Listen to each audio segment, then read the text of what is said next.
A stealth armada moved under total secrecy, and its payload just changed the Middle East forever. My friends, the long-feared threshold has been crossed. American warplanes executed Operation Shadowfall against Iranian nuclear targets last night. Let that sink in. The United States has transitioned from a defensive shield for Israel to an active combatant. This isn't speculation.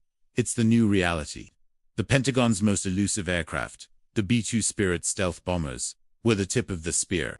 Their mission: deliver Earth-penetrating munitions on fortified sites like Fordow and Natanz. The goal was total neutralization.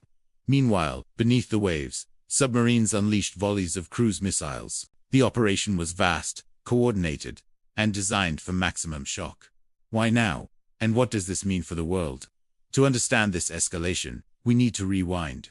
For days, a massive reshuffling of American power was underway, a quiet drumbeat before the storm. Patriot missile batteries were relocated from the Pacific. Naval task forces converged from the Mediterranean and the Arabian Sea. The aircraft carrier USS Carl Vinson was joined by another strike group. The skies filled with F-22 Raptors, F-35s, and a fleet of aerial tankers. The chess pieces were moving with clear intent. But the real signal was the whisper of the B to South. Reports surfaced of these ghostly aircraft departing Whiteman Air Force Base. Some flight paths suggested a Pacific deployment, a brilliant feint. The public narrative focused on Guam, while the real strike package turned east. This misdirection was key to achieving total surprise. No one calls in these assets without intending to use them. So, what exactly happened in the early hours? Let's break down Operation Shadowfall. Intelligence indicates over 100 aircraft participated. The B-2 South, likely modified for heavy payloads, approached Iranian airspace undetected. They carried the GBU-57 Massive Ordnance Penetrator, a weapon designed for one job: to burrow through mountain rock and reinforced concrete. Initial assessments suggest multiple bombs were dropped on each target. With a terrifying tactic, the first creates the channel, the second follows it down to the heart of the facility. Simultaneously, U.S. Navy submarines, we estimate, at least 3 launched over 30 Tomahawk missiles at secondary targets. This was a synchronized, multi-domain assault. The official confirmation spoke of 7 B-2s executing the core of the mission. The precision, as seen in later satellite imagery, was chillingly accurate.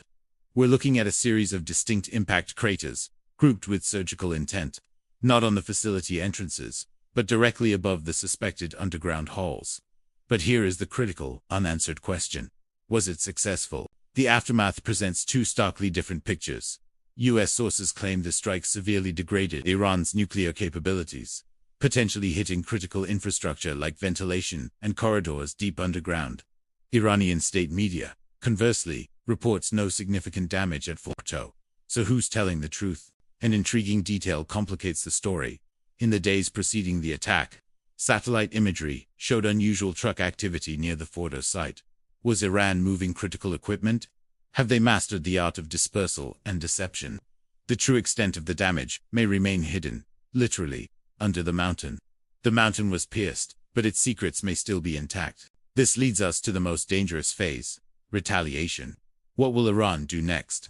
Directly striking crowded American bases across the Gulf could trigger a regional war, pulling in Arab states and creating a geopolitical catastrophe for Tehran.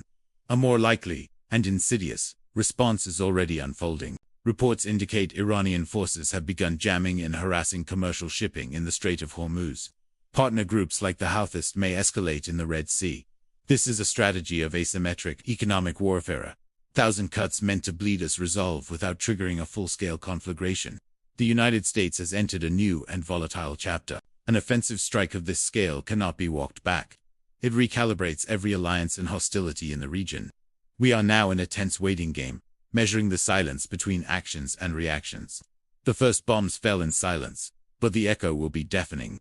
This analysis was brought to you by Winds of Thought. If you found this breakdown valuable, help the channel grow by hitting the like button.